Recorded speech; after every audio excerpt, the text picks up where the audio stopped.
আমি ভাই 16,000 টাকার আইন মাছ রাইনে রাখছি ভাই, আমার জামাই রোজা, বাসায় এসে খাবে ভাই, রান্না বান্না করে ভাই সব কমপ্লিট করে রাখছি। 4টার সময় আমার জামাই ফোন দিল, আব্বু তাড়াতাড়ি আসেন। আমার নাতি এই আরশান জামান 8 মাসের, এই আর কি, ওনাদেরকে খোঁজখবর পাইতেছি না। আর আমার মেয়ের জামাই এবং আমার নাতিন 4 বছরের, ও বললো আব্বু আমি নদী দেখবো, আমি নদী দেখবো, এই কথা বলে আমার নাতিন নিয়ে আসছে আর কি। আমার জামাই গাড়িতে উঠে নেই, গাড়ি থেকে নেমে আসছে।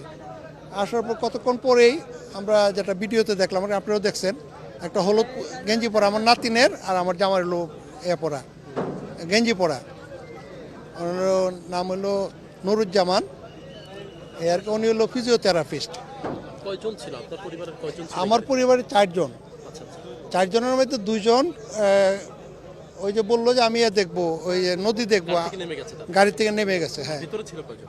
ভিতরে ছিল আমার মেয়ে, তো অসুস্থ, ও তো হলো 3টা অপারেশন হয়েছে, অর্থাৎ এই আপনার 8 মাস আগে এই যে আমার নাতি হইলো আরশান, হওয়ার পরে আবার এই যে এই মাসের 5 তারিখে আবার গল ব্লাডার অপারেশন হইলো আপনার ওই।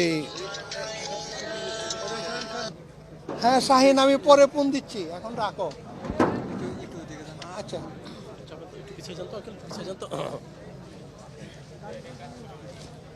এখন একটু বলেন, ভিতরে এই গাড়িতে আপনার কয়জন ছিল, কারা ছিল, তাদের কি পেয়েছেন আপনি, কি অবস্থা? না পাই নাই তো, আমার নাতিরে পাই নাই আর আমার মেয়েকে পাই নাই। আইসা একটা সময়, ওনারা কি গাড়ির মধ্যে ছিল? হ্যাঁ গাড়ির মধ্যে ছিল, ওই তো অসুস্থ তো সে। আচ্ছা, তারপর কি যোগাযোগ নাই আর? না যোগাযোগ, সে তো গাড়ি তলেই গেছে, জামাই তো ছিলই এখানে। আচ্ছা আচ্ছা, জামাই কি বলছে? জামাই তো বললো যে আব্বু এই আর কি বিষয়, ওই ওরা তো পানিতে তলায় গেছে গাড়ি, এই।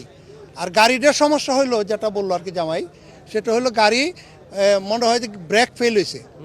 ফার্স্টে যখন গাড়িটা উঠলো তখন উঠে পারে নাই, পরে ব্যাগ আসলো, ব্যাগ আসার পরে তারপরে আবার গাড়ি যখন মুভ করলো তখন সে আর কন্ট্রোল করতে পারে নাই, মানে ব্রেকে আর কাজ করে না কাজ করে নাই, গাড়ি পুলটে খাইছে। এত ভিডিওতে দেখা গেছে সব, এই আর কি। আপনার নাতি এবং মেয়ে এখন? না আমার মেয়ে আর আমার নাতি ভাই, আমার নাতি ভাই, আমার নাতি রে ভাই, 8 মাসের ভাই। আমি ভাই 16,000 টাকার আইন মাছ রাইনে রাখছি ভাই, আমার জামাই রোজা, বাসায় এসে খাবে ভাই, রান্না বান্না করে ভাই সব কমপ্লিট করে রাখছি। 4টার সময় আমার জামাই ফোন দিল, আব্বু তাড়াতাড়ি আসেন, এই অবস্থা। এই তো ভাই পরে মনে করেন আমার বাসা নয়ারহাট। রাজবাড়ি? নয়ারহাট না, আশুলিয়া থানা, সাভার। জি, নয়ারহাট। ওনারা কি এখানে আসছিল, রাজবাড়ি আসছিল? ওরা ওদের বাড়ি হইলো আপনার ঝিনাইদহ 16কুপা খন্দকবাড়িয়া, ওইখান থেকে ঈদ করতে গেছিল তো, এই আর কি। কালকের দিন পরে অফিস খোলা। ওরা কি আসছে ওইখান থেকে? হ্যাঁ ওইখান থেকে আসছে, আপনার ইয়ার থেকে কুমারখালী থেকে গাড়িতে উঠছে, সুহার্দ গাড়ি যেটা আর কি। আমি না করছি যে এই গাড়িটা ভালো না, তো জামাই বুঝলো না, রে করলো না, পরে মনে করেন এই গাড়িতে আসলো আর কি। গাড়িটা ওইখানে সমস্যা ছিল, চাকায় কি সমস্যা হয়েছিল। আপনার জামাইরা এখন? ও উনি আছেন এই যে টানে আছে, টানে রাখছি আর কি এক বাড়িতে, এই যে সানমে ফকির সাহেবের বাসায়। কতজন ছিল গাড়িতে? তা তো বলতে পারবো না ভাইয়া, তো জামাই বলতে পারবে আর কি, আমি বলতে পারবো কি না। নাম আপনার?